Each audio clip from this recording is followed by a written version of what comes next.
From Oscar Steakhouse, inside the Plaza Hotel and Casino in Las Vegas, you're on the corner of Main Street. Welcome to the only podcast produced by and recorded in the Las Vegas Hotel Casino. From gaming to dining to entertainment to sports to Vegas history, this is the place to be for the inside scoop, because this is the place to be downtown. Now, here's Plaza CEO Jonathan Jossel. Welcome, Oscar Goodman, and welcome to the greatest mayor in the history of Las Vegas, Carolyn Goodman.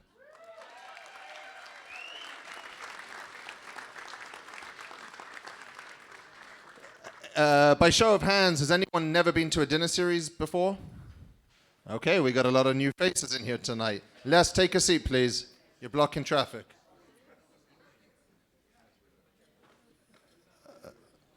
Vegas Matt's here waiting to play slots, right in the corner over there. Hey, Matt. So if you've never been here, this is Oscar's Dinner Series. We got Oscar telling short stories. Tonight it is about baseball predominantly. Okay, wrong already. And it could be about anything, actually. But he will talk for about 45 minutes, 30 to 45 minutes. And wrong again.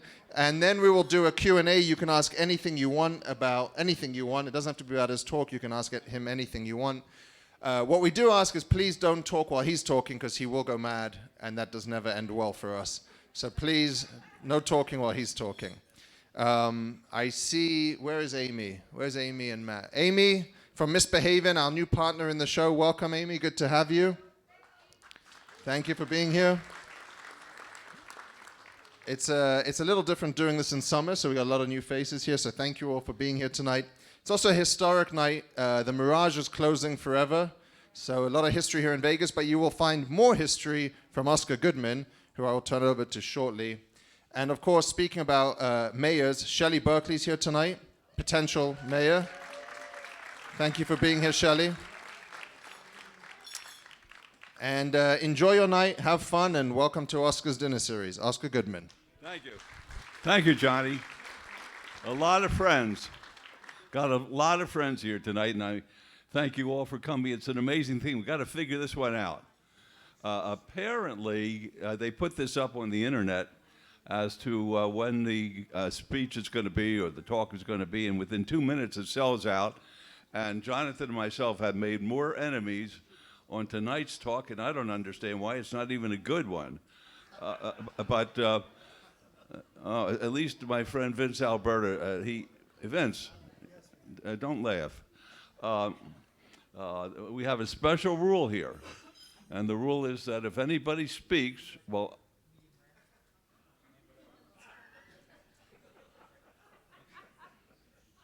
would you stand up and identify yourself, sir? What's your name? What's your name? John. John, if you open up your mouth one more time while I'm trying to talk, we will show you the door, okay? And if anybody does that after John, we will have them whacked, all right? I just want everyone to know where they stand. I have a note of congratulations for the greatest mayor in the world. It's amazing. She was introduced as the greatest mayor in the world, and when my wife walked in, and guess who stands up? Shelley Berkeley. You have an election between that, Shelley. You know, you can't take anything for granted in this town. I mean, oh, who's paying for that? Who's paying for your seat tonight? Dave, did you go over the limit as far as the contribution you're entitled to? Because we're going to check that out. You know, she has an opponent. Is the opponent here? Where? Since when? Where? Oh, boy, she's a mean-spirited politician. Oh, there's an echo? But my wife pulled a miracle off today. When she left the house this morning, she said, "Sweetheart, what is that echo, Johnny?" It was okay? Okay, she said, I may not be able to make it. I said, what do you, you're my good luck piece. How can you not make it? She says, we have this thing with the Mormon temple, and there were 9 billion people there, and half of them want it, half of them don't want it. I said, I can't talk without you, sweetheart. You're the only person who I trust in the entire room with the kind of people that come to listen to this talk. And she said, I'll do my very best, and here she is. So I give her another round of applause. Now I could go around the room. And I could talk. I could say something nice about everybody here. And there are a couple people who I will call out. A fellow who I have a great deal of respect for and has made Oscars into a very famous restaurant, and that's Derek Stevens, who owns the hotel across the street. People look out of Circa and they say, "Oh, what's that real restaurant? What's that Oscar sign?" And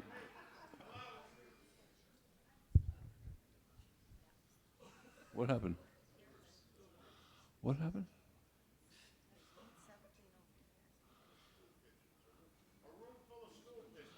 Shh. Oh, you know, I knew you would open your mouth. You should have stayed in Beverly Hills, really. I wait until you hear. I open it up for questions at the end of dinner, and he'll ask a very erudite question. But the thing, I have him down pat because it's the same words all the time. He has a little speech he has to make.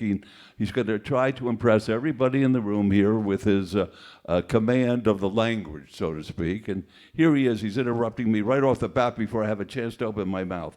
Please. Security, get ready for this guy, really. This is out of line. And then we have my old friend, Bernie Human. Where did he go, Bernie? Bernie was one of my first clients here. Bernie represented, amongst a lot of other people, including Muhammad Ali, he represented Siegfried and Roy, and we had a real battle on his behalf, and he is forever indebted to me because I saved a job for him. And with my excellent legal representation, and he was the only person I ever represented who wasn't a real crook, which was a good thing. And his wife Candace is here, and then the main guest of the entire evening, and I'll get into the speech soon, but this is very important. This is a big night for my little godson, who is Jonathan Jostle's son.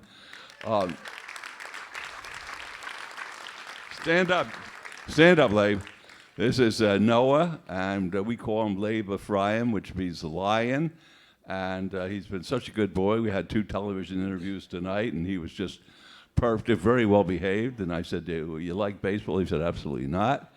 And I said, "Well, you don't have to pay attention to the latter part of the speech, but this is going to be a speech in several parts. If you missed last time, you may have enjoyed it. We started off talking about me trying my very, very best to bring Major League Sports into Las Vegas. And in the first week on the job, after I had been elected, we put together a contingent of the city to go back to New York and talk to Gary Bettman with the NHL, and he was a perfect gentleman and said he thought that the hockey would be terrific here. And then we went down the street and I went to Commissioner David Stern, and he was a curmudgeon before he died. And we talked about bringing out the NBA, and he said, "I wouldn't allow an NBA franchise to go to Las Vegas. It's Sin City. It would have to take place over my dead body." And I said, "I think I could arrange that." So, and then, of course, we've had the other Major League Sports talking to the real mayor now, and she's done a yeoman's job of attracting them. Her legs are beautiful, by the way. I fell in love with her legs in college. Her intellect was not that good, but her legs. I think she just hung out. She went to an all-girls school. I went to an all-guys school, and she would go into the library. She had this little a Scottish plaid. What's it called? Kilt. See, that's the word that I've been looking for all these years. Someone was kilt. She had this little kilt that she would wear, and I fell in love with her legs, and I proposed to them, and they turned me down. But the rest of them, the rest of her body, sort of was attracted to me after a while, which is very, very nice. Now, let's get to the speech, why we're here. You know, the thing I love about the speech, well, the food's great, and the chef is terrific, and you'll love your meal. But the thing that I like most about it is that I learn as I prepare for it and make my little notes. And I gave a talk early on about the Cowboy sheriff, who was Ralph Lamb, and I said, who was the most powerful man in Nevada, for that matter? And we had Ralph Lamb, a sheriff, who really took on anybody who he felt was going to bring discredit to Las Vegas, and he would throw real mobsters right out of town if he felt that they were going to embarrass us or engage in criminal activity. And I thought he was the main man. And then on this one here, I really found out who was the most important man to Las Vegas. And very few of you will understand who I'm talking about, and that's Jimmy Hoffa. How many people heard of Jimmy Hoffa? Well, he was the president of the Teamsters Union, which is, or was, or may be, the most powerful union in the United States. And he was very, very close to Al Dorfman, who was the money man out of the Chicago mob. And whenever anybody needed money for a hotel or a casino here, they went to the Teamsters Pension Fund and got the money, and they built hotels like Stardust and all of Alan Glick's empire, and the Tropicana, which was supposedly a hotel casino that was siphoning off money in the skim back to people in Kansas City and Chicago and Milwaukee, and that's how the town really started. And I represented a fellow by the name of Nick Sevilla. Now, Nick was the head of the outfit. The outfit was the Mafia group, which came from Kansas City, and Nick was an attendant at the Appalachian meeting, which took place in 1957 up in New York, where mobsters from all over the United States got together, and they decided that Las Vegas was going to be an open city, which meant it wasn't going to belong to any particular mob family, but everybody would have a fair shot at doing whatever they wanted here without interfering from another mob family. And the only basic rule at the time was no murders should take place in Las Vegas, because the federal government was interested in shutting us down. And Bobby Kennedy was around there as the Attorney General, and I was very careful that they didn't upset these people and see that their cash cow, which they had, which allowed the skim to take place, would actually be damaged. And Nick was a young man at the time. He was an imposing fella, not necessarily in size, but in intellect. And if people would ask me, who was your favorite client, I'm not going to pick one out over another, because that wouldn't be fair. I liked all my clients. But Nick had a way about him, is very erudite. He was a learned man. When I was in college, I actually studied Latin and ancient Greek. I read the New Testament in Greek, and Nick and myself would have great discussions about the classics, and I developed a terrific affection for him, because we would be sitting around waiting to go into court, and we'd be able to talk about something other than the case itself. And Nick gave me all I could handle as far as tough cases were concerned. We had cases all over the country based primarily on gambling. There was a massive raid in the United States on December the 12th of 1970, when 26 cities were raided, and I was hired in 19 out of the 26, and one of the cities was to represent Nick in Kansas City. And I was lucky enough to find that the signature which authorized the wiretap, which was utilized in the case, was misauthorized, that it had to be signed by John N. Mitchell, the Attorney General of the United States, or one of 9 assistant attorney generals, and this particular one didn't look like any of the others, and I had all these cases, and they're strewn over the floor, and one of my clients said, "Oscar, come and look at this." I said, "No, I'm busy, I'm working." He said, "No, you want to see this?"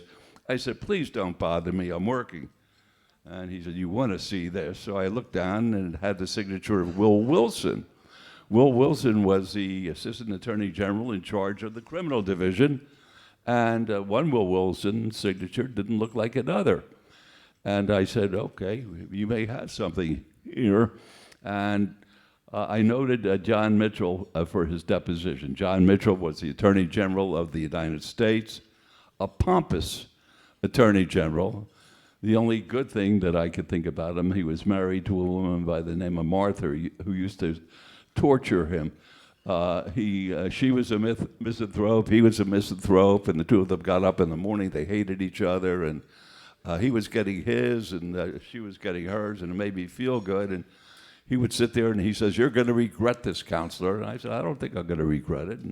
And Nick is there, and he loved the fact that I was talking back, and I was just a young lawyer at the time, talking back to the Attorney General of the United States, and finally got him to admit that it was not his authorization that did it, and got all 19 cases in which I had been hired all thrown out. And each case involved a Mafia chieftain from one city to another, Cleveland, Milwaukee, Chicago, Kansas City, and my reputation began to spread, and it was a terrific experience. And the next time Nick hired me, it was on a bribery case where he was trying to bribe a prison warden to get a nephew transferred from one prison to another.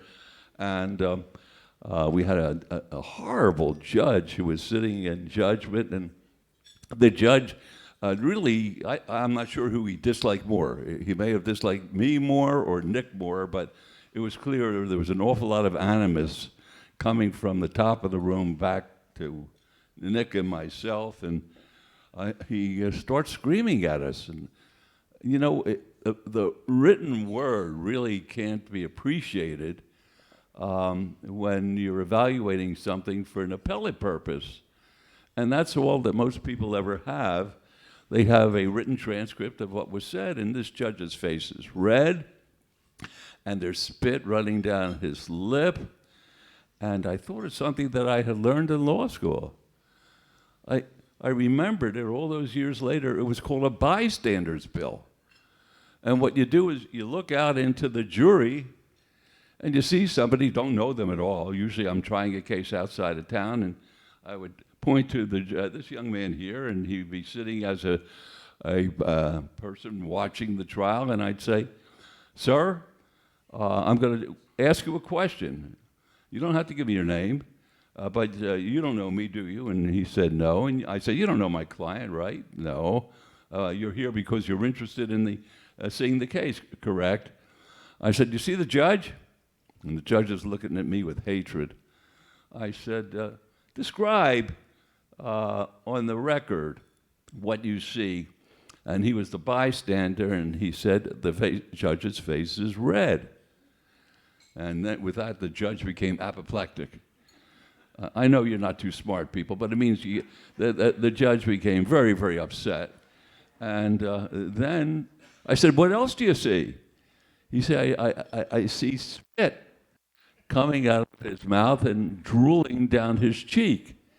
So I said, "Would it be a fair statement, Mr. Bystander, to say that the judge had a red face and he had spittle coming down his cheek?" He said, "Yes." And when Nick saw that I put my face in the judge's face like that, he felt even more comfortable with me as his lawyer. And the next time that I ran into Nick is when I was representing Jay Sarno, who, with all due respect, a lot of people say Steve Wynn was the guy who built all these beautiful buildings, but in my opinion, Jay Sarno was the mastermind of Las Vegas as we know it today.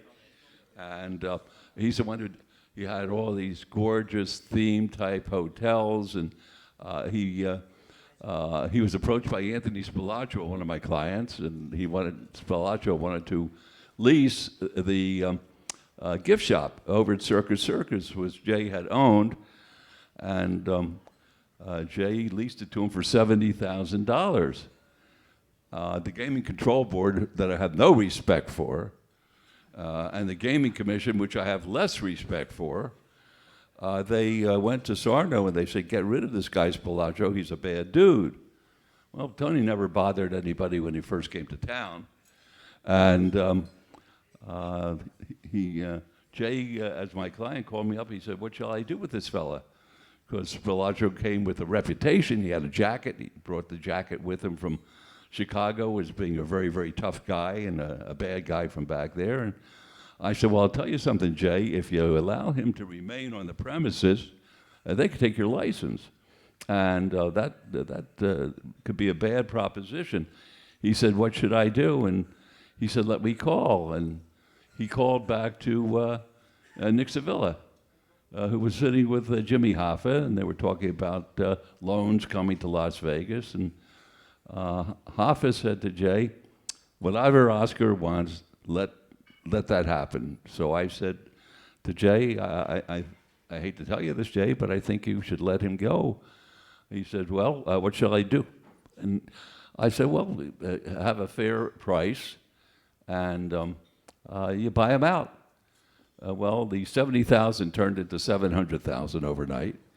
And I made a very good friend in my client, Tony Spilaccio. And Jay was very happy because I kept his license for him.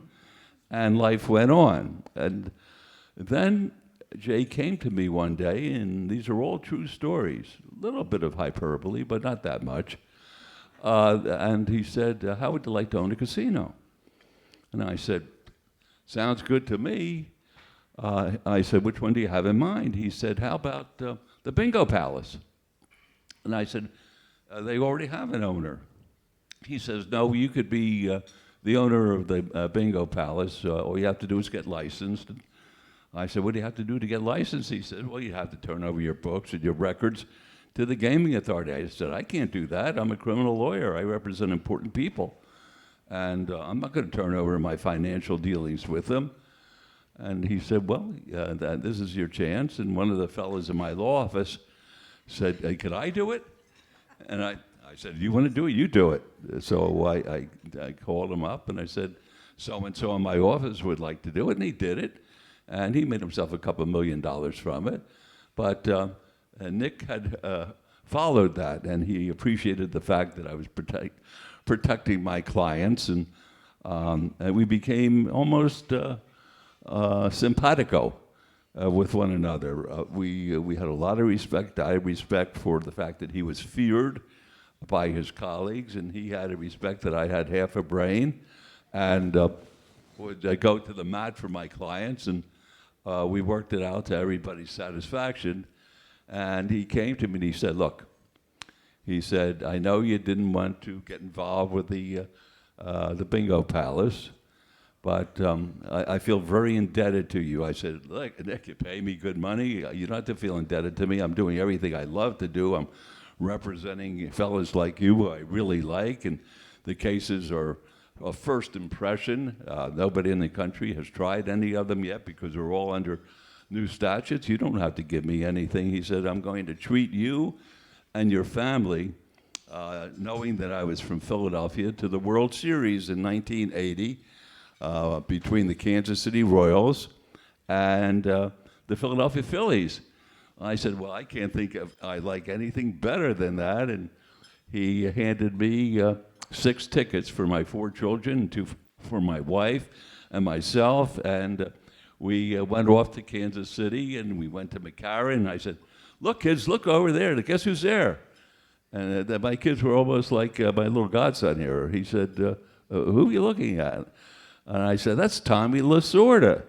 Well, you don't know who Tommy LaSorda is. They didn't know who Tommy LaSorda is. I said, you got to get this guy's autograph. So they got his autograph, and he was very gracious in doing that. And he signed the napkins that you get off the fast food counters. And Tommy LaSorda got each of their names and wrote them a nice little to so-and-so. And All the kids had the little napkins with LaSorda's name on it. And by the time we flew from McCarran over to Kansas City, my children had lost the autographs. So I said, yeah, I had no geniuses, by the way. You don't want to start hearing stories about my children because, I have had derelicts. No, I had one derelict.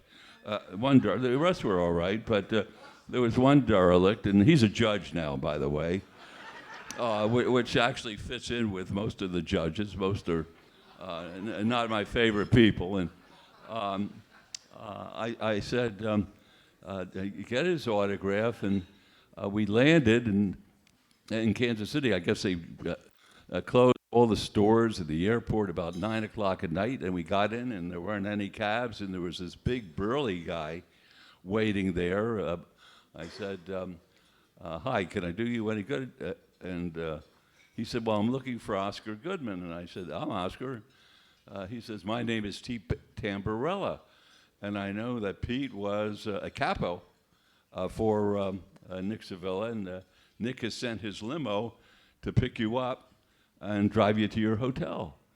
So I was getting the first class treatment there. I said, well, I'm going to take you up on the offer because there aren't any cabs here. And I went up to Tommy LaSorda. I said, Mr. LaSorda, there are no cabs here. Can we give you a lift to your hotel? He said, where are you staying? I said, he said, the Hyatt.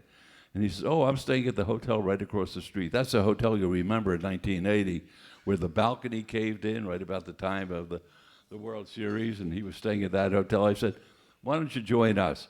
So he got in the car, and my little daughter, Cara, sat on his lap, and she started to talk about Fernando Valenzuela, who the Dodgers had just signed, and he was going to be the second coming, and he was the greatest pitcher who ever lived, and he was a very nice fella, and LaSorda was a very decent guy, and we dropped him off at his hotel, and I reached into my pocket, and I took out my little professional card. I said, Mr. LaSorda, if you ever need any help in Las Vegas, give me a call. And he just took the card and put it in his pocket. And I said, okay, kids and Karen, let's go into the hotel. And the next day, we go to the ballpark.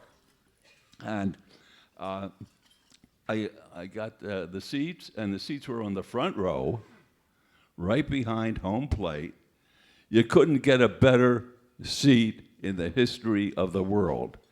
You could be the most important guy in the history of the world, and apparently Nick gave me his seats in order to sit there and to watch the game, and it was such a thrill for me because here I was, the hometown boy, seeing the baseball team that I grew up with and in the best seats in the house, and I turned back, and I looked up and went row to row to row, and I finally found Tommy LaSorda. He was on row 15. And he saw me looking for him, and he reached into his pocket, and he pulled out my little professional card. He wanted to know, who the hell is this guy?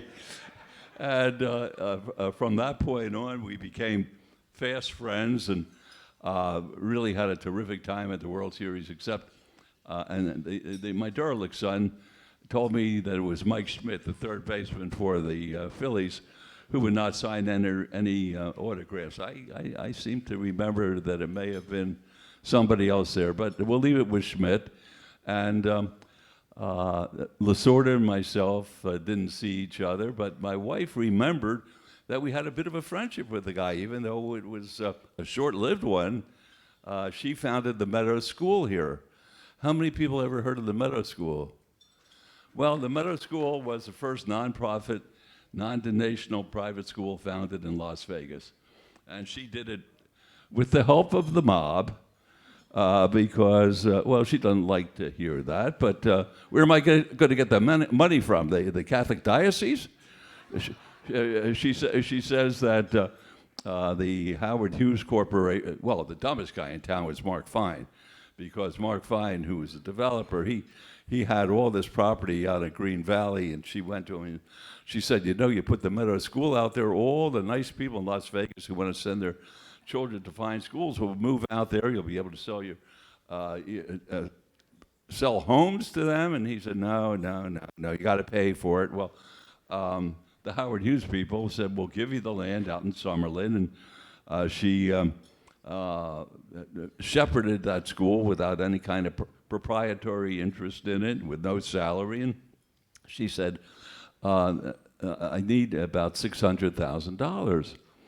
I said, well, where do you expect me to come with that money? I had just had a pretty good year practicing law, but I didn't see money like that in that time. And she said, I don't know, I'm not going to be able to do this. And I just mentioned it to a alleged mobster that I represented from Chicago, and he said, well, I think we could help you. And they called her up, and they said, would $200,000 loan help? Oh, she said, boy, would that be helpful. And then I was down at the Horseshoe having lunch with Benny Binion, and I said, Benny, I don't know what I'm going to do.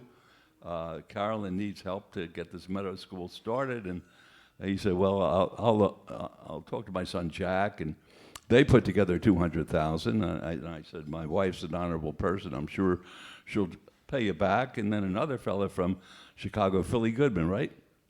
Yeah, he, no relation. He said, I'll get it from some guys. And she raised $600,000, and that's how the Meadows school started. That's the way this town was. It was a different kind of town, and then after it was built and it was succeeding, and it was a great place, she said, okay, it's time for us to pay these loans off. And I went to each one of these people and I said, we're ready to make the payment back and to retire the loan. And one by one said, nope, tell your wife to keep it. She's done a beautiful thing in Las Vegas. And basically, the Meadows School began that way and became the finest institution of its kind in the country, and she was sending kids all over the place to Stanford. Matter of fact, my daughter was in the first graduating class at the Meadows, and she applied to Stanford, and she said in her resume, she said, I know you only consider the top 10% of the graduating class. She said, I am the top third. There were only 3 children in the class. And she got into Stanford and did very well, got her master's there, and all the boys missed it. They went to Clark, except the derelict one, because he went to OP. That was the opportunity school where they sent juvenile delinquents. And but it's not all bad being a juvenile delinquent. Believe me, he's not in the yearbook. There's no pictures of him anyplace. There are no prints. He has. I'm about to do that. Oh, she's a bossy mayor too. That's why I'm always in a bad mood. I have to leave the house, well, now she's leaving the house, but I have to put up with her nonsense every single day and not say anything about it. It's a miserable existence, but boy, oh boy. But they were having the dedication of the baseball field up at the Meadows. Wait a second. Is it you again? No, he's so quiet now, he's like a mouse. He's like a little church mouse. It's a wonderful thing. I scared him to death. A little bit like what Sevilla or Spilaccio would do to the average person. And she was having this dedication of the baseball field there, and I was trying a case up in Carson City. I've tried tough cases. I represented Jimmy Chagrin in the assassination of a federal judge down in Texas, with Woody Harrelson's father being the alleged trigger man, and got an acquittal there. Represented Harry Claiborne, our federal judge here, a great criminal lawyer before he assumed the bench, and he was a wonderful, wonderful client. But this case, and this is one that my good friend Bruce Sharrett, he always takes issue with me because I want to talk about it. But I have to talk about it because it's the toughest case I ever had. Well, now you're through. Now, don't even think of me calling upon you for one of your stupid-ass questions when we have the questions and answers. You can't keep quiet for a half an hour. I made book on this, Sharrett, okay? And you lost the bet. So that's the end. You don't have to bore yourself with thinking about what you're going to say when there's questions and answers, because we're not calling upon you. So I'm up there in Carson City, and I'm representing this oral surgeon who's charged with molesting 7 of his patients who were under the influence of an anesthetic cocktail. And of course, all the patients were female, and each of the patients had somebody there to drive them home because they were woozy. They weren't able to drive themselves home. And the doctor at the end of the day said to his staff, you could all go home, leave the patients in the chair, and turn down the lights, turn up the music, pull the drapes, and people said I couldn't win the case. And I said, yeah, I don't take these cases to lose the case for sure, but there was one guy in the courtroom, two in the courtroom, who really wanted me to lose the case. One was a judge. He was a judge from Minden because all the judges in Carson were treated by this oral surgeon, or their families were, so they were disqualified in their own minds. And the prosecutor wasn't the brightest fella in the world, but he was not a bad fella. And I went into the judge's chambers one day, and he had all sorts of baseball paraphernalia there. And he had been brutal with me during the trial. Every motion I made was denied. Every objection I made was denied. He didn't give me any quarter whatsoever. I knew if my client were to be found guilty, it would be 150,000 years in the state prison up in Carson City for him. And this was a case that was a tough case to win. But then it dawned on me, Carolyn's having this dedication at the Meadows, and Tommy LaSorda was going to be there. So I called her up on a Saturday, and I said, sweetheart, I know you're having this party tomorrow. You could do me a giant favor. Is Tommy LaSorda going to be the guest speaker? And she said, yes. I said, just ask him whether he would do me the biggest favor that you could. Could you get 2 baseballs and have him sign one to Judge Archie Blake, the smartest judge in the history of the world, and the other one to District Attorney Noel Waters, the smartest district attorney in the world, and I'll send somebody down from Carson and get them. So I sent somebody down after Carolyn said that Tommy had signed them, and they picked them up, and that morning I went and knocked on the judge's chambers. What do you want? I said, I'd like to see you. He said, I'm not going to see you without the other side. I said, I want the other side here. So I said, well, he said, well, what do you want from me? I said, I have a present for you. He said, I can't take presents from you. You can't give me, that's a bribe. I said, I don't think so. And I handed him the baseball, and it said to Judge Archie Blake, the smartest judge in the world, signed Tommy LaSorda. Well, he grabbed it. So he says, this is the nicest thing that's ever happened to me. And I said, and I have a gift for you, Mr. Waters. This is to Noel Waters, the greatest prosecutor in the history of the world. This is for you. And he grabbed it too. And every objection I made, every motion I made thereafter, sustained. I couldn't lose anything there. And finally, the jury came back and they found my client not guilty. And basically, the judge was happy I was there because LaSorda was the fellow who did it for me. And I came back to Las Vegas and very, very happy, and ran for mayor and became involved with the convention authority as the chairman of the board. Vince was a very close friend of mine, and I wanted to get baseball here in the worst way. And I found out that the Major League Baseball teams had what was called the Owners Midwinter Meeting, and they held it at different cities around the country. And I thought that maybe, because I was looked at as a little different than most mayors, maybe if I go down there and show them that Las Vegas is a real city and that we really deserve baseball, maybe they'll listen to me. So Rossi Rollencotter and Larry Brown, who had been a pitcher for the 51s, which was a predecessor to the Aviators, he came with us, and I brought my showgirls, Portia and Jen, and they were dressed in their sequins and looking very, very pretty. And we rented a beautiful limo and went from the airport down in Anaheim over to the Marriott in Anaheim, and went up and started to walk in, and two burly security guards come up. You can't go in there. This is a special meeting. Only owners are allowed. I said, believe me, they'll want to see me. You're not allowed here. We have special rules. I said, they'll want to see me. And with that, I hear, Oscar. And I look over, it's Tommy LaSorda. He comes running, and he hugs me, and he says, it's so great seeing you, Oscar. So wonderful. It's been too long. And following him was Dusty Baker, and he had his toothpick in his mouth.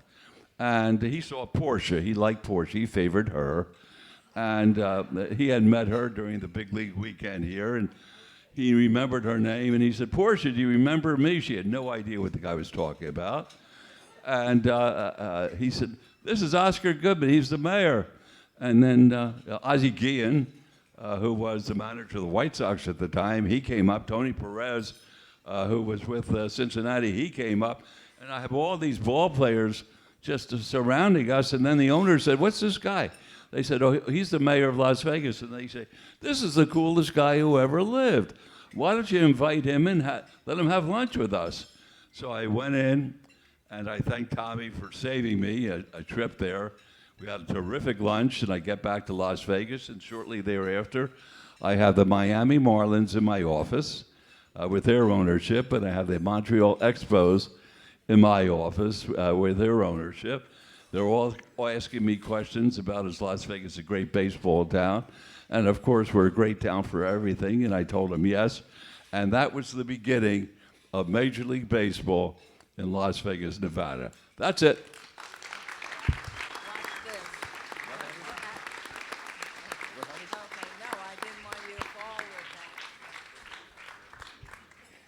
Thank you, Oscar. So if you enjoyed the story and you haven't heard any before, every episode or every dinner series that Oscar has done is on the Corner of Main Street podcast. So if you've listened to the podcast, you can hear every previous dinner with Oscar. I know there's some people that have listened before from around the country, so please check it out. And Oscar's every story is there. And also on the table, your menu, if you turn it over, has a iconic picture of Oscar and his former friend, client, Tony Spilotro, as depicted in the movie Casino. You're welcome to take it or have Oscar sign it as well. And of course, before we go to the questions, thank you to the Oscars team. Nico, don't run away. Nico, the general manager. Ryan, Courtney's the gatekeeper of the dinner series. Thank you to them for the hard work they do. I don't see Chef Ben. He's probably cooking your dinner in the back, but he's the best chef in Las Vegas. So thank you, Chef, whenever you hear this. And with that, we will turn it over to questions. Just put your hand up and feel free to ask a question. I'll help moderate it. And don't be shy. The first one is always the hardest. Then everyone has a question. So we got one. There we go. Thank you.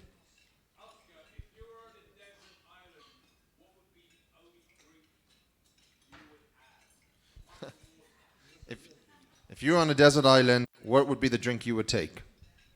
And if you were in fourth grade, that's the question you would have asked me. Okay?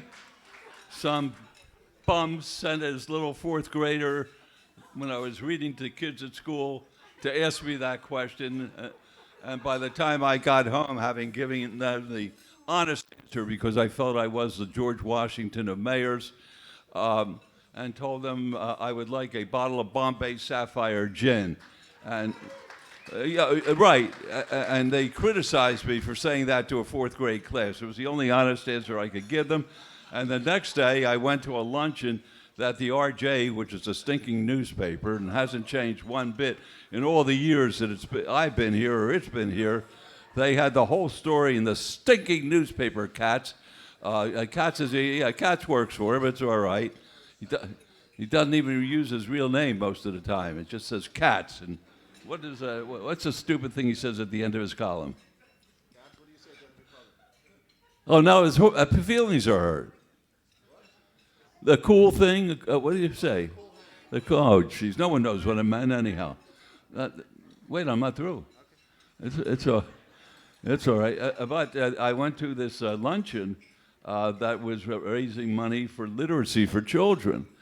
And a cocktail waitress comes up to me and she said, Mayor, that was the greatest answer I've ever heard in my life. You're the only guy who would tell them the truth about the gin. She said, had my husband been in your spot, and they asked him the question, he would have said porn.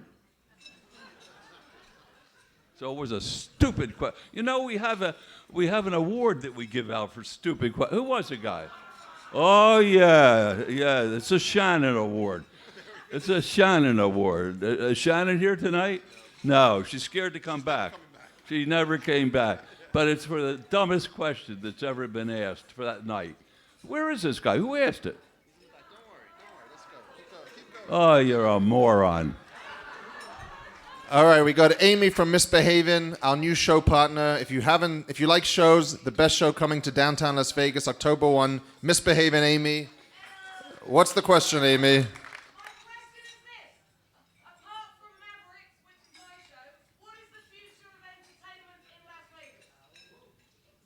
What is the future of entertainment in Las Vegas as seen by Oscar Goodman?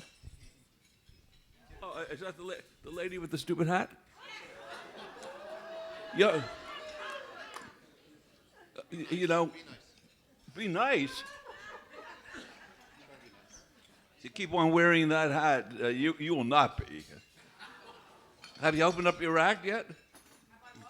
Oh, God. Show, October 1. Oh, I thought you can't hear either. Is it a good show? I can't understand a word that she says. But who's she going to be performing for? What? From what country? From what language? Here she comes. I could smell you. I thought you might. Oscar, it's a variety show. What was that? A variety show. I thought you were at the Mirage. No, definitely not. They probably imploded you today.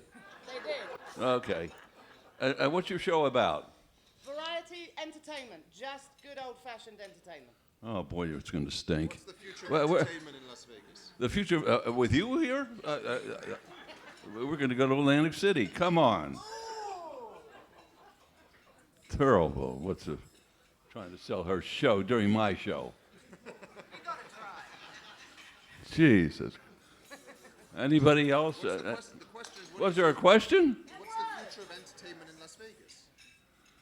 Well, it better be good, or else guys like Derek and Jonathan and Bernie will all be out of work. What do you want it to be? No. You try it. Yeah. Who else has a question? All right, Jen Starfish has a question. Oh, shit. Now, this is Miss Starfish. Starfish? I thought, when I first met her, I thought her last name was Calamari, but Miss Starfish is a real McCoy. She has 40 million bloggers. Is that what they're called, bloggers? Followers follow her, and she actually wrote a nice little blog about her last experience here. So I trust this will be a very intelligent type question. Jen, you are very relevant, but he said 40 and he meant 4. But please, what's the question?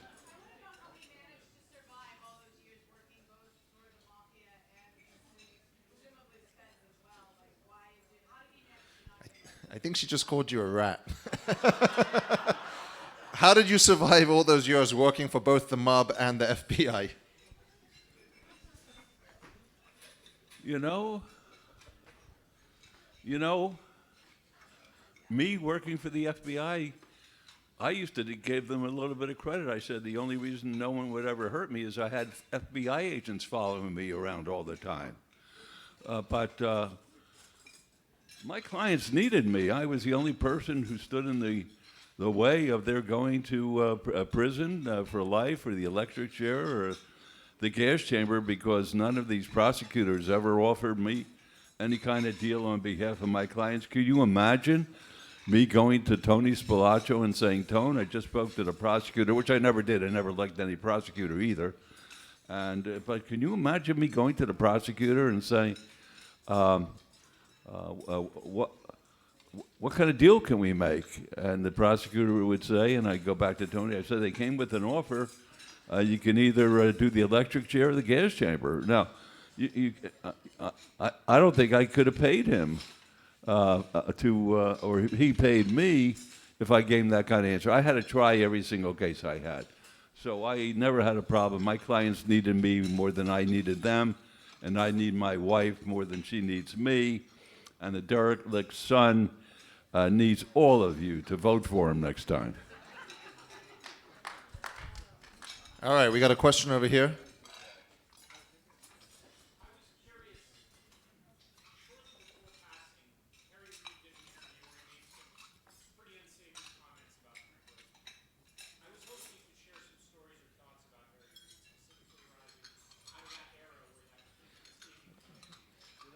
Hold on. The question is, could you share some stories about Harry Reid?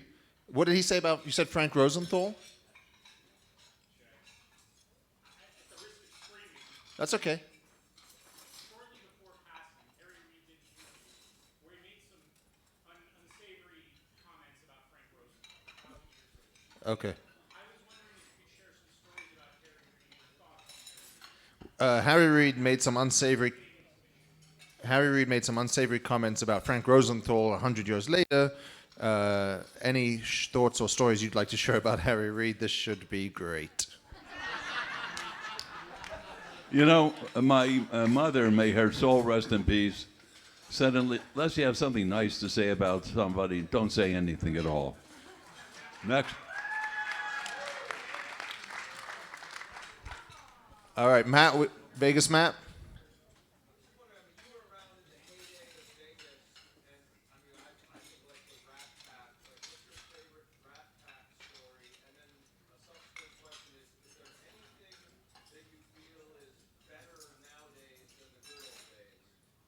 Is there anything that's better nowadays than in the good old days? And do you have any specific memories about the Rat Pack or interactions with them that you could share?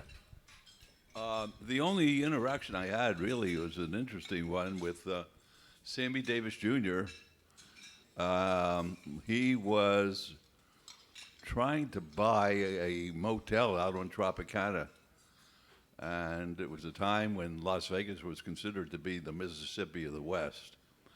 And to listen to his stories about why he would want to buy this, because they wouldn't, hotels wouldn't allow African Americans to go in. That was a story that really has stayed in my mind the entire time, because when Carolyn and I arrived here, it reminded me of the old Catskills or the Poconos back east, where you would go during the summertime and they would say no Jews or dogs allowed. So out here they said no blacks in the restroom or at the water fountains. And that's probably the most significant stories I have about them. Carolyn tells a story every night before we go to sleep about living in an apartment building where Dean Martin lived. And the two of them, for some reason, went up and down the elevator chute that carried the garbage. I can't figure the story out. It's sort of like being on the island with the fourth graders. I never understood that story, Carolyn. Please stop telling it. Anything better in the good old days than today? Anything better than the good old days than today? Well, the good old days were much better than today. We know that. Las Vegas was a friendly town. Everybody knew each other. Everybody liked each other, believe it or not. There wasn't this animus or hatred of people. Now you're not even allowed to think something without making an enemy. You don't even have to express it. Whereas in the old days, most of us came from other places, and we were rootless. Not ruthless, but we were rootless when we got here, and everybody was reaching out to make friends and to start a life for themselves. So I enjoy the old days a lot better than today. Today is way too corporate for me, and I like the days that the mob ran Las Vegas as far as the ownership of the hotels were concerned, because there was competition. They competed with each other instead of with themselves. I didn't know My dentist said he was going to a concert. I thought he was going to hear Beethoven or Mozart or Bach, and he was probably going out there to hear Duran Duran. I don't know. But, the world has changed. So I like the old days better, a little slower, a little nicer. And I really love the old days here. But, I don't like people, so it doesn't make much difference to me. I don't go out. I make Carolyn go out by herself every night. If I didn't know that she wasn't a hooker, I would really wonder about her. All right, Melissa's come prepared with a question here. Hold on. It's not a question. It's my favorite Oscar story. So in 2012, when we were opening the Mob Museum, we decided to do a promotion with Vegas.com and find 7 couples across the country who wanted to come to Vegas and get married in the courtroom of the Mob Museum by Oscar Goodman. And Oscar said to me, well, I'm not an ordained minister. What do I do? And I said, no problem. You've got a pulse, you've got an email, universallifechurch.com.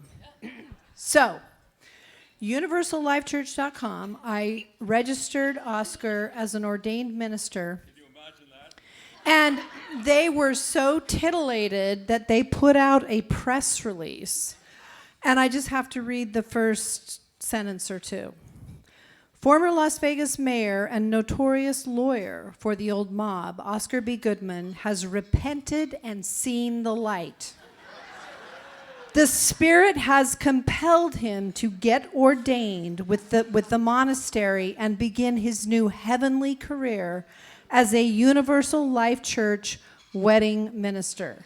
And it goes on for 2 pages about how amazing and how awesome he is. And at the very end, it concludes with, as his honor, Hizzoner, as his honor has become an ordained minister, the Universal Life Church Monastery prays everyone will come to understand we are all children of the same universe, no greater than the trees and no lesser than the stars. That's great. Thank you very much. Did I write that? No. Oh. They wrote it about you. Oh. So excited. Boy, whoever wrote that really knows me. I'm good. I'm half drunk already. All right, we'll do a couple more. Any other questions? Yeah, you've been waiting.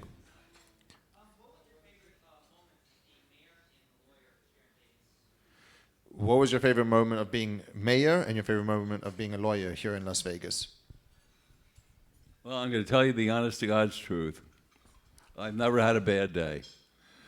So every day is a wonderful day, and I commend everybody to a practice that my dear wife, who I love more than life itself, follow every single day. It never varies. When she leaves the house first to earn a living for us, we say to each other, "Carpe diem," seize the day, make everything happen that you can make happen during a day, and make life just as full and worthwhile as could be. I loved every day as a lawyer. I loved every day as the mayor. I can't think anything that I would rather do than each of those 2 things. I just love every single day of my life. It's an amazing thing, and I'm so lucky because I'm blessed. So much of what we say is cliche-ish. It's a shame. It sounds like it's phony, but I love my family. I love my wife. I love my profession. I love the city. And I love so many of the people here that I know personally. And I don't have a beef with anybody. I don't have a problem with anything. I've always, since I've been a little boy, have done exactly what I wanted, and that's why I have this Band-Aid on my head. I was a fat, chubby little Jewish kid from Philadelphia, and my parents used to take me down to Atlantic City and plop me in the sand on the beach in front of the little cottage that they used to rent for a couple of weeks down there. And my mother would slather me with baby oil and add iodine to it, Right, yeah, so many people know what I'm talking about, and I look like the happiest, fattest little Jewish boy who ever hit Atlantic City. I had curly blonde hair. I was a towhead, and now I'm paying for it. So this thing on the front of my head, it's good, but there was a time that I would have been a little embarrassed about going out with this on my head, but the truth of the matter is I'm not going to miss tonight for anything, and I forgot what the stupid question was, but you may have, that may be a real candidate for the Shannon Award.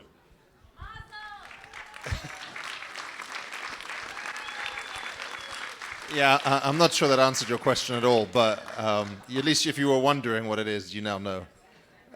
Yeah, over there in the red. All right, so I know that you obviously did that movie with Scorsese years ago. I got the best supporting actor. Yes, absolutely. Great award, I appreciate it. We all did.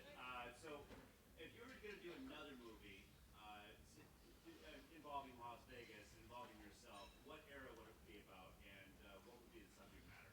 So he said he knows you did a movie with Martin Scorsese, Casino.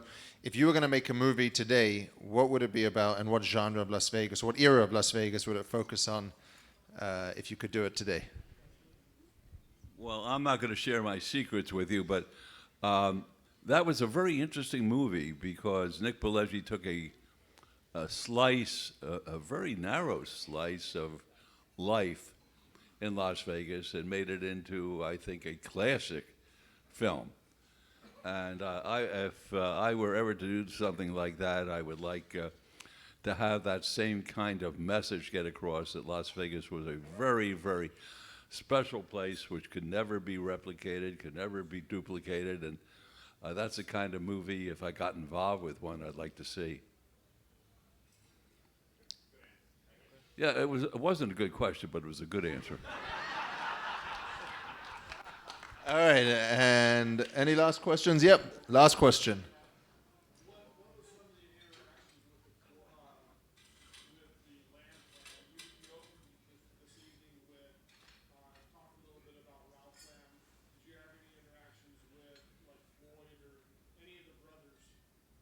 Did you have any interactions with Ralph Lamb or his brothers? Oh, yeah. Well, certainly with Ralph, because we were on other sides of the fence, but over the years, we became very close friends with one another because it was amazing. He was trying to put my clients in jail and would always say to me, I made you into a rich man, Oscar, by arresting your clients. I said, I prefer to be poor, but over the years, we became fast friends, as a matter of fact, and I'm happy to tell this story because I love what I drink here. As a matter of fact, I'd rather sit here and not be at my wife's table. I'm up here at the bar, which is one of my favorite places to be, and in comes the Cowboy sheriff. I said, hi, Sheriff, how you doing? He says, I'm doing great. I came here for your drink. I said, you can't have my drink. My drink will kill you. Because he was ill at the time, under doctor's care, and had a wonderful young lady who was watching over him. And I said, I'm not going to allow it. He says, I want your drink. I said, absolutely not.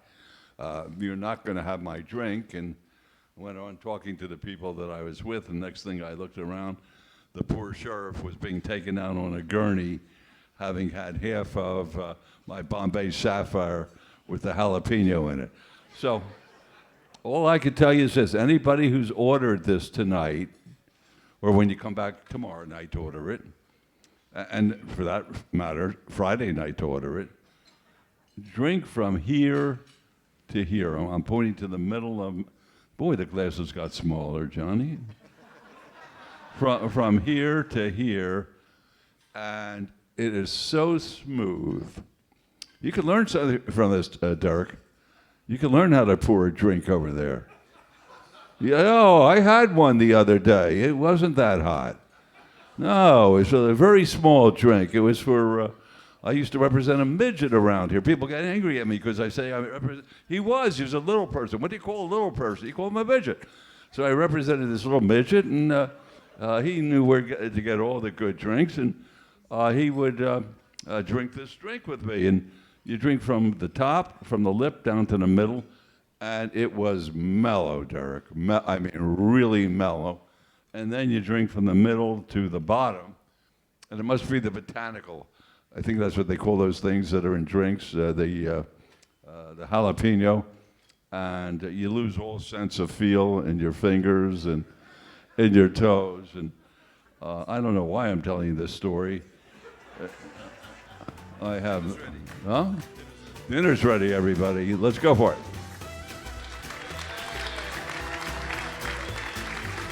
You a fan of On the Corner of Main Street? You're listening, so we'll assume that's a yes. So share the love, rate, review, and tell a friend to subscribe.